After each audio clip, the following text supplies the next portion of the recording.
So if someone feels like that my inner child is affecting this relationship, so what one advice would you give them to help that to be better? So relationship, it's the other way around. Okay. If two people have come together genuinely to love and support each other, and their aim is to develop a deep connection and grow together and really have a good relationship, it's not time pass, it is not one night stand, it is not they actually, it's the inner child which is running the relationship, it's not the other way around. So whatever you say, even if I see you, I admire you, I am obsessed with you, I want to do everything for you, it is the inner child who is trying to people please, get validation.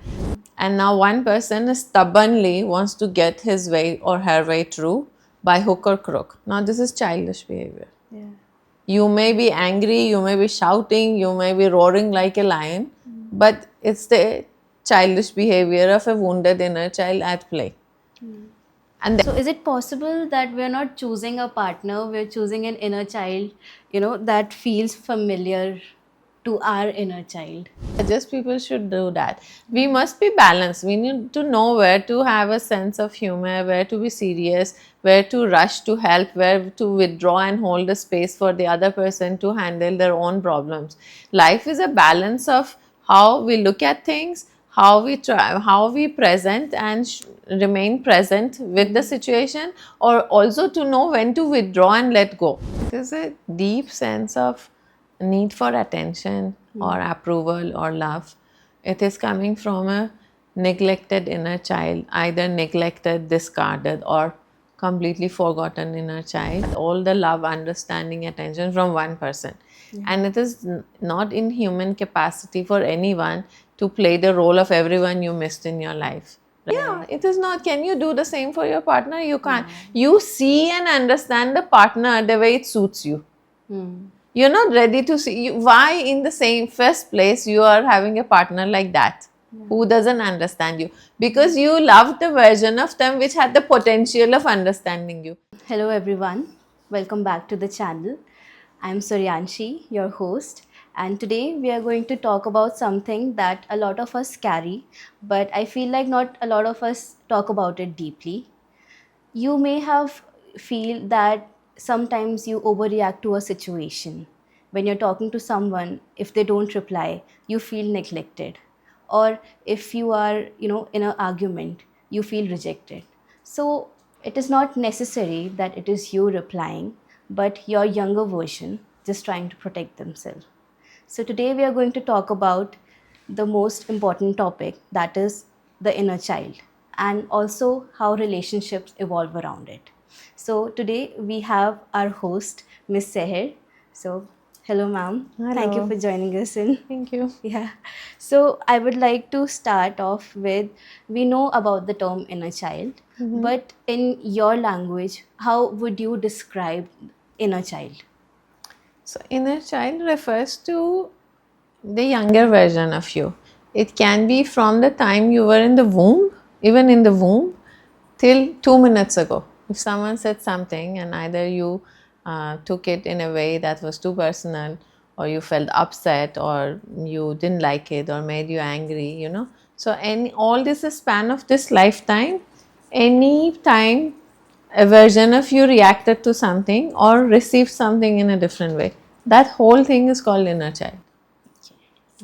And do you think relationships, when you are in a relationship, the inner child evolves, it becomes, more better? Or how do relationships affect our inner child basically? I would say actually the inner child affects the relationship. It's the other way around. Okay. If two people have come together genuinely to love and support each other, and their aim is to develop a deep connection and grow together and really have a good relationship, it's not time pass, it is not one night stand, it is not I'm excited today and bored tomorrow, so I need to go to the another person. If the relationship is really the aim of the relationship is deep connection, then the inner child gets triggered, and the couple, the partners, they help each other heal the inner child. But in the initial stages of any relationship, whether it is of connection or whether it is a random relationship, Unfortunately, we have those in today's time. They actually, it's the inner child which is running the relationship. It's not the other way around. So whatever you say, even if I see you, I admire you, I am obsessed with you, I want to do everything for you, it is the inner child who is trying to people please, get validation, is really badly wanting to hold on to someone who the inner child is feeling safe with. Okay, and when this fades away, this part of the excitement goes away, and the next phase of relationship comes, now the inner child which is wounded will show up and actually control the relationship. So now anything you say will bother me. If I don't hear from you, I will feel abandoned, or maybe she is busy or he is busy somewhere else. I don't know with whom they are. All the insecurities, the feeling of rejection, and unsafe environment shows up, and then it shows up in every argument, every situation, every presence, and also absence. Yeah. So, according to you, when do we, usually most observe, or when do we notice our inner child the most? In times of despair, so it depends. You can have two set of people, one who bring the best version of your inner child out, so these are usually your friends, who with whom you have no sense of judgment, or your childhood friends who know you, they know your saddest stories, your heartbreaks, and also your achievements. And there is another set of people which can bring the sorry, the worst inner child in you, with whom you are performing. Usually it is your partner or a new lover or at work. So the inner child will come alive at any point. Sometimes they're happy inner child, sometimes they're wounded ones, but it is always at work. So many couples say things like, act your age, be more mature, be serious. So do you think being an adult means like leaving that inner child or that childlike behavior of yours? So actually we need to understand, to let the inner child be alive and behave childish are two different things. Okay. Yeah. So let me give you a situation. Let's say there is a conflict, and now one person stubbornly wants to get his way or her way through by hook or crook. Now this is childish behavior. Yeah. You may be angry, you may be shouting, you may be roaring like a lion, but it's the childish behavior of a wounded inner child at play. And the other person can look at the situation, take it with a smile, go back, reflect on it. What in me caused this person to react this way? Don't take it personally, and come back with a smile and try to resolve the issue. Now, this is the inner child again at play. So, being mature means how you handle a situation. It has nothing to do with, the kind of behavior you show, and it has nothing to do with you being serious or not serious. In fact, the inner child is a part of you who's really real, but at the same time, if it is a healed inner child, then that part of you will act like an adult. In any inner child situation, we have an adult, a child, and a caretaker, always acting together. Whichever gets dominant shows how wounded the inner child is, and from which aspect the person is, really coming forward and behaving. But it has maturity is about emotionally handling things in a way they should be handled, addressing it, not taking it personally, and also taking the right and wrong and trying to prove my point out of the situation, focusing on the issue to be resolved. This is maturity. It has nothing to do with how joyful you are or how much sense of humor you have and in what situation what you do. It really is not related. Those are two completely different Yes. things. A similar questions, a lot of people stop laughing, dancing, being their childlike self when they get married because, they want to be more serious. So what do you think about that? So they're performing, right? Yeah. For how long can you perform on a stage? Hmm. At some time, at some point, you want to give it up because it is tiring. It's not the real you. So that is a performance. I really don't suggest people should do that. We must be balanced. We need to know where to have a sense of humor, where to be serious, where to rush to help, where to withdraw and hold a space for the other person to handle their own problems.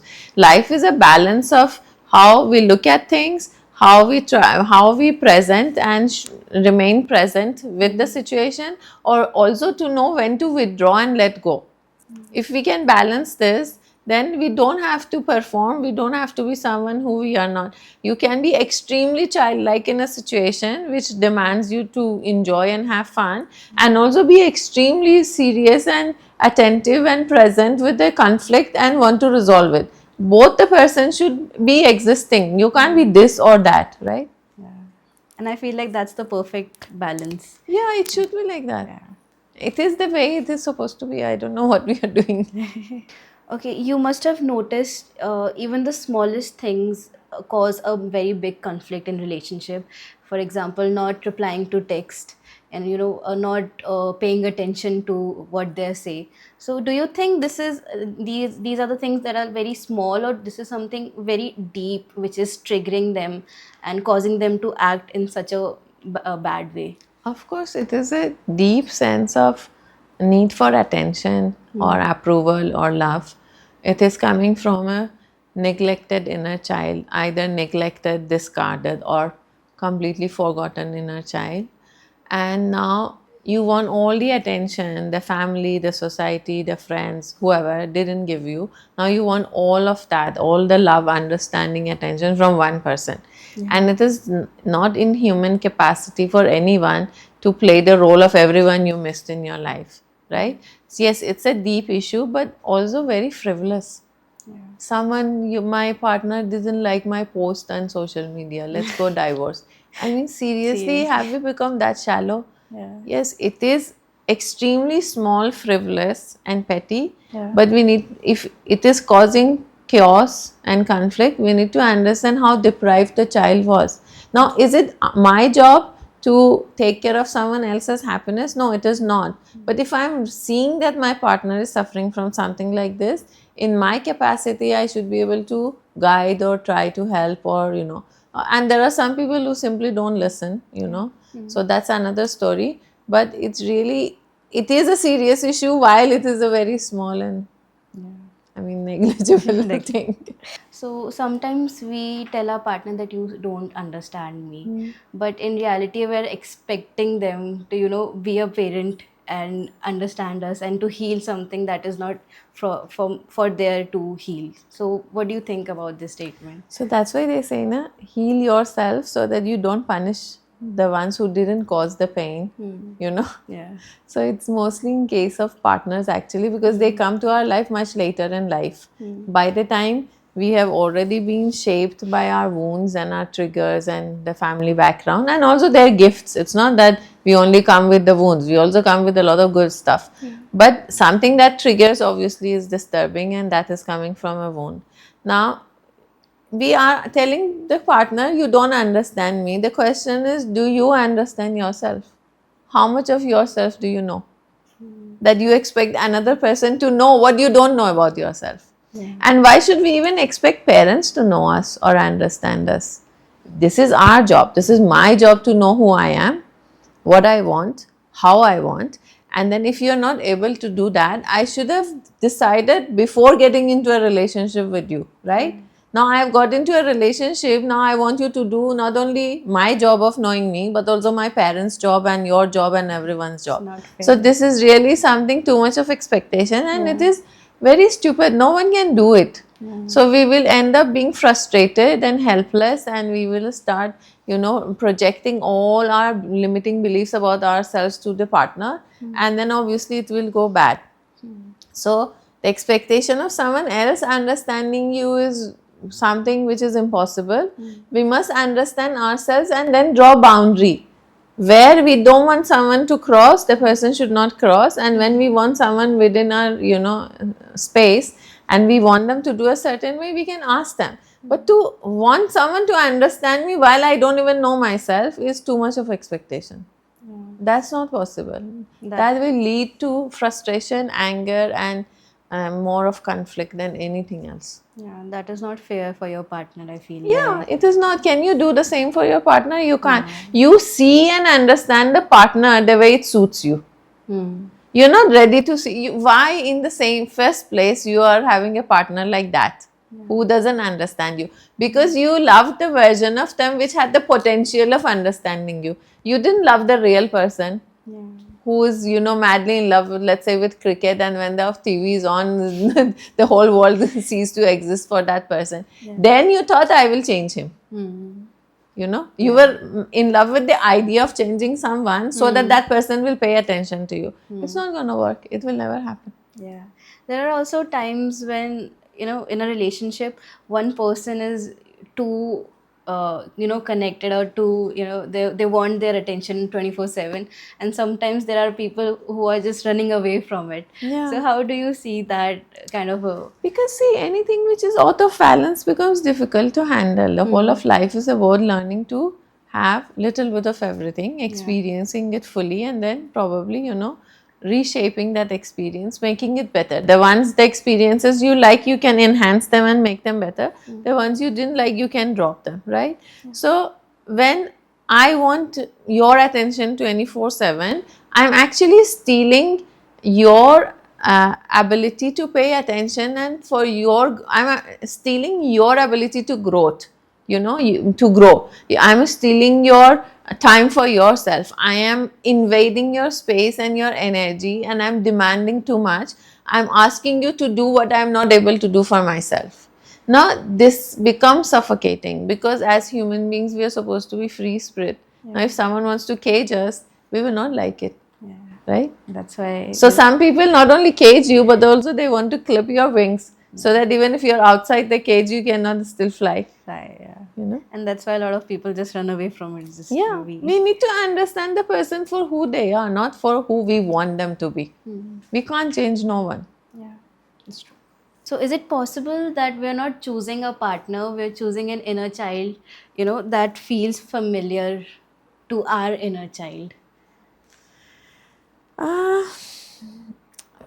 I know the name is partner. Now that partner can be, you're choosing your parent, not the inner child, but you're actually choosing your caretaker. Yeah. Right? Who either was absent, or you hoped they would be like that, or they are familiar because they're so similar. You know, if you're coming from a broken home with aggressive, violent parents, and you find and someone who's a narcissist in your family, so you find a man or a woman who is so familiar, you know. Yeah. It's just that you're hoping they would be different, but you have chosen familiarity over reality, right? Yeah. So you're choosing, yes, your history in a different shape or form with a lot of hope and expectation, but you're choosing the same thing. Okay. So, my next question is, what does the relationship of two people, who have been healed, and how does that kind of relationship looks like? Is it perfect, or there are other aspects of it? That's a cute question. There's nothing perfect. Yeah. Neither the relationship, nor me, nor you, nor life, nothing is ever perfect. And I don't really suggest that people should completely heal and then get into a relationship, because that is not a possibility. But you can always get into a relationship with an intention. Be very intentional and conscious of why you are getting into a relationship. You can be like a butterfly thingy, you know. You look very beautiful, you keep moving from one flower to another, but eventually everyone remembers you as a butterfly with a life of 14 days. That's all you will remain in the mind of the people, because you're not developing any connection. You're not intentional. You're just beautiful and roaming from one flower to other because things are available for you to experience. But when you're intentional, then you can be like have you ever seen a male bird who wants to attract the female? Yeah. You know, they build a home, Yeah. they They try to do beautify dances. it, you know, they dance, they Yeah. sing, depending on which breed, they are. So you want to create that kind of a connection, and that is always work in progress. But the only thing is, when you're intentional and you're conscious, then you're really looking at it and also evaluating yourself, and you want to communicate that this is the basis of the connection. If you're in, let's do it. If you have the different way of looking at relationship, and you have a different idea of a relationship, this is not going to work, right? So you just want to be intentional, and together you can grow, together you can heal, together you can improvise, because every relationship is going to be mirroring either your wounds or your gifts. reflecting what you believe about yourself, projecting what you have known about yourself, right? So you need to understand the person in good, bad, ugly, whatever role is coming to help you. But you should be very honest with yourself. Can you handle this kind of intensity or mildness? Some people are too mild, Yeah. like a relative of ours, she's a very active person, very all and about go getter, and the husband very mellow, very mild, almost lazy. Now even someone like me can't handle that, even she couldn't handle that, Yeah. so you really want to be realistic, not just Mm. because butterflies are there and you have choices, you just pick up anyone random. So you can always get into a relationship, grow and heal and improve together. But if you think you should wait so that you're completely healed and you will get into a relationship and it would be perfect, it's a myth. I feel like being in love also helps, that you want to become, you want to heal yourself and you want to become a better That's version. only That till the time you're not living together. yeah. That's inspiration. Yeah. Yeah, it's not real. True. This is the last question. So, if someone feels like that my inner child is affecting this relationship, so what one advice would you give them to, help that to be better? So, first of all, communicate very clearly with your partner Mm. that this behavior triggers this, Yeah. and it seems that there are unresolved issues within me. You please hold my space. Please don't repeat this, at least till I heal, you know.